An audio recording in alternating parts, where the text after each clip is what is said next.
Salut, c'est Kinoko avec un ongle en moins. Aujourd'hui, je vous retrouve pour une nouvelle vidéo Bujo ou Bullet Journal avec l'édition 2017 de mon Bullet Journal. Vous avez été très nombreux à aimer celle de 2016 où je vous expliquais qu'est-ce que j'avais fait avec celui-ci. Ce Bullet Journal m'a servi jusqu'à fin 2016. Il m'a même fait le mois de janvier.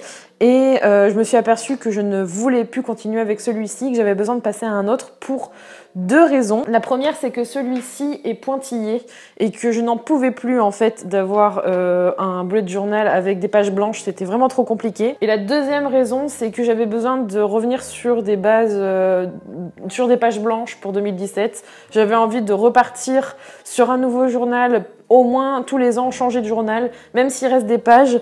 De toute façon, avec celui-ci par exemple, je vais l'utiliser comme brouillon, donc ça ne me dérange pas. Et puis pour faire pour me servir pour écrire des notes, je trouverai toujours une utilité à mon ancien bullet journal. Aujourd'hui, je vous présente celui-ci. Donc c'est la même marque que celui de 2016. C'est un Leuchtturm.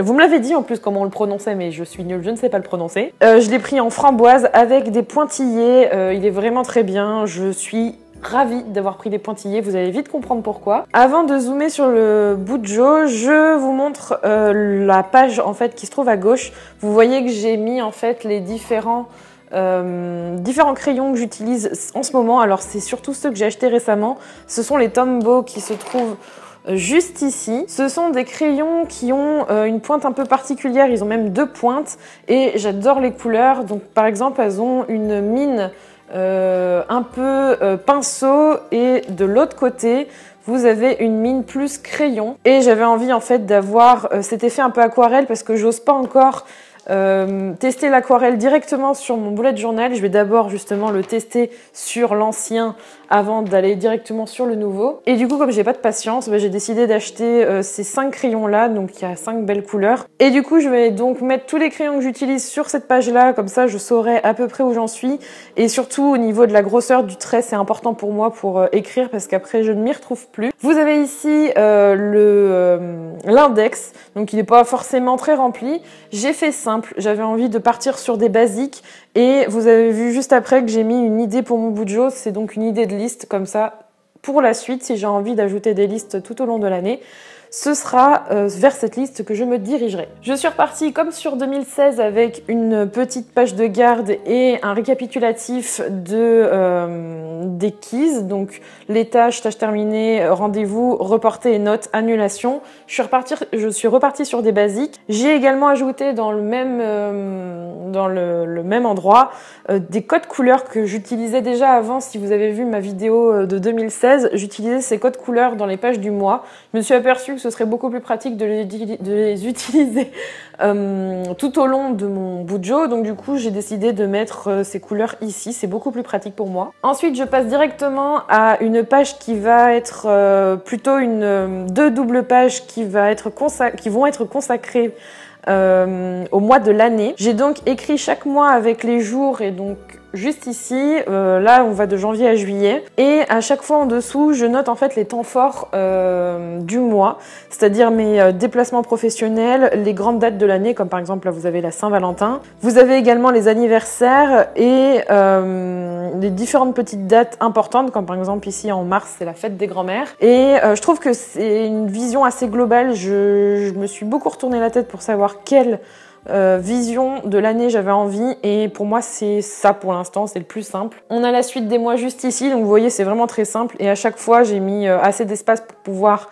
mettre suffisamment de dates. J'ai même laissé un espace en dessous, je sais pas forcément ce que je vais en faire, on verra ça plus tard. Ensuite on est reparti sur des pages que j'avais déjà dans mon bullet journal de 2016, la planning routine, donc c'est vraiment un guide pour savoir comment organiser ou utiliser son bullet journal et j'ai repris mon freelance planning. Je n'ai pas ajouté celui le planning personnel et blog parce que j'avais envie de l'optimiser, je trouvais qu'il prenait de la place et qu'il m'était pas aussi utile que ça, donc j'ai gardé par contre celui pour mon travail de freelance et je compte l'étoffer parce que par exemple j'ai pas forcément mis toutes les informations mais pour moi il m'était assez utile. On a ensuite ici deux pages qui vont être pour l'une bien remplie et assez rapidement, et pour l'autre peut-être moins, c'est celle des livres que je lis et que j'ai lus, et des films que j'ai vus. Et je vois que déjà, depuis qu'on a acheté la carte illimitée, on a vu 8 films. Enfin, on a vu pas mal de films en février. À mon avis, il va falloir que j'en prenne une autre. Donc voilà, mais je trouve que ça me donne une vision globale de ce que j'ai vu. On a ensuite une page qui se trouvait encore dans mon bullet journal de l'année dernière. Celle de... alors c'est Saving Goals, là où je mets de l'argent de côté ou que je rembourse suivant les besoins. Ici, c'est la page dont je vous parlais au début de la vidéo sur les idées pour mon bullet journal. Ce sont des listes que je compte faire, notamment celle des soins et maquillages testés et notés pour avoir une plus grande visibilité de ce que j'ai testé, parce que je me rends compte que ça me serait bien utile de vous diriger vers certains soins, peut-être par type de peau. Je suis encore en train de réfléchir à la forme que ça pourrait prendre dans mon bullet journal. Voilà, je trouve que c'est une petite liste bien utile. Et on passe au monthly log, ou à la page du mois, qui a un peu changé. Vous remarquerez que mes trackers se trouvent sur la page du mois. J'en avais vraiment besoin, j'avais besoin de tout condenser. Ça m'énervait d'avoir le mois en cours et les trackers à côté. Je les oubliais. Et là, vous remarquerez que je ne les ai absolument pas oubliés. J'aime beaucoup ce modèle. Je trouve qu'il est simple, basique. Alors, il y a juste cette partie-là que je ne sais pas trop quoi faire avec. Pour moi, voilà, c'était vraiment le minimum à faire. Donc, j'ai le mois en cours. J'ai tous mes trackers que j'ai mis ici. Et vous voyez à quel point c'est utile d'avoir un cahier avec des pointillés dans ces moments-là.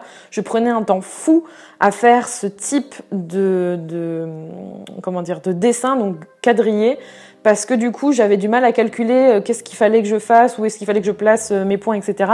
Là, j'ai pas ce souci-là. C'est pareil pour les encadrés, je trouve que c'est beaucoup plus propre et moi, j'ai besoin que ce soit propre et bien carré pour m'y retrouver. Ici, c'est pas encore rempli, j'attends la fin du mois pour les remplir. Je mettrai évidemment le nombre d'abonnés que j'ai plus les vues pour YouTube. Et vous voyez que les memories ont également disparu et se sont transformés en souvenirs de février. En fait, j'étais pas du tout contente d'abandonner le dessin et d'abandonner l'idée de faire un peu de doodle ou de ce genre de choses. Du coup, je me suis dit pourquoi me brider à la page gratitude.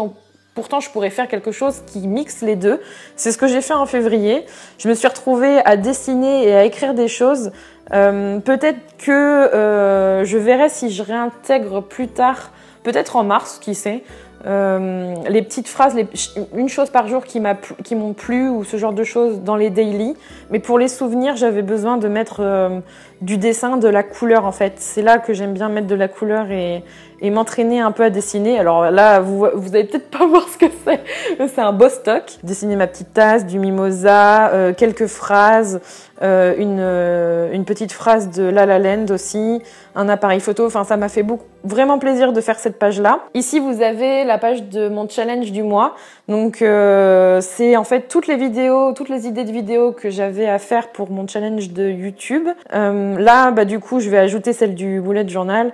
Il n'en restera plus qu'une à faire pour lundi et mardi, ce sera celle du live. Ça m'a vraiment permis de m'y retrouver et du coup, je m'aperçois que je suis capable de faire plein de vidéos différentes, donc c'est super cool. On arrive sur ma freelance routine également détaillée matin et après-midi qui se trouvait dans mon Bujo 2016. Et là, on arrive sur les daily qui sont très synthétiques. En fait, j'avais besoin de séparer toujours avec un trait et j'ai pas besoin de entre guillemets des fioritures ou des petits dessins, mis à part voilà, quand je commence une page dans la semaine, des fois ça me fait plaisir de dessiner. Mais j'aime bien quand c'est quelque chose de clair, concis et précis. Donc je m'embête absolument pas à faire du dessin, je note les tâches à faire. Je note aussi, comme vous le voyez, les priorités 1, 2, 3. C'est quelque chose que je commence à faire quand je sens que je vais avoir une journée très chargée. Et comme vous le voyez, mes daily sont ultra simplifiés. J'ai vraiment pas de petits dessins, mis à part que je mets des petits trucs autour du jour de la semaine. Mais je me prends pas la tête, j'écris ce que j'ai à faire. Évidemment, toute ma journée ne se trouve pas sur le bullet journal. Il m'arrive de pas noter toutes les choses que j'ai à faire. Mais en tout cas, les choses que je n'ai pas envie d'oublier, qui sont prioritaires ou que je dois absolument faire dans la journée, ils sont notés. On va passer rapidement sur cette page, mais ce sont mes pages d'idées, de vidéos et d'articles que j'ai absolument besoin de noter dans mon bullet journal. hyper importante, donc elle se trouve juste ici. Et là on arrive à la fin du mois de février, donc vous voyez que j'ai anticipé sur lundi, j'ai déjà noté ce que j'avais à faire, et pour dimanche, vous voyez, j'ai marqué filmer la vidéo de lundi, filmer et monter la vidéo du jour qui est donc celle-ci. Et j'ai déjà fait mon petit truc du mois de mars, donc voilà, je me suis pas...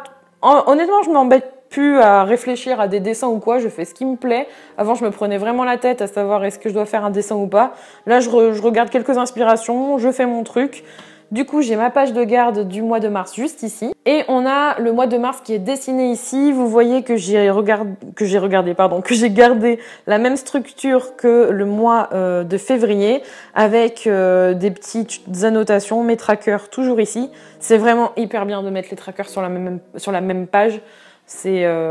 Franchement, je trouve ça super intéressant. Mes objectifs du mois, je vais sûrement compléter avec un autre plus tard. Et on arrive au mois de mars, qui est déjà mercredi prochain, avec ici, j'ai appelé ça plutôt mes petits bonheurs de mars. Je trouvais que ça allait bien. Et là, on a la prochaine daily qui est déjà entamée dans le sens où j'ai écrit que ce serait ici que je me noterais mes daily. Et donc voilà, c'est tout pour mon bullet journal de 2017 pour le moment. Dites-moi en commentaire si ça vous intéresse de voir d'autres vidéos autour de ça. Quelles sont les vidéos que vous aimeriez voir autour du bullet journal, si des vidéos conseils ou quoi vous intéresseraient. Je vous retrouve demain pour une prochaine vidéo. Je vous fais des bisous et je vous dis à bientôt. Bye bye!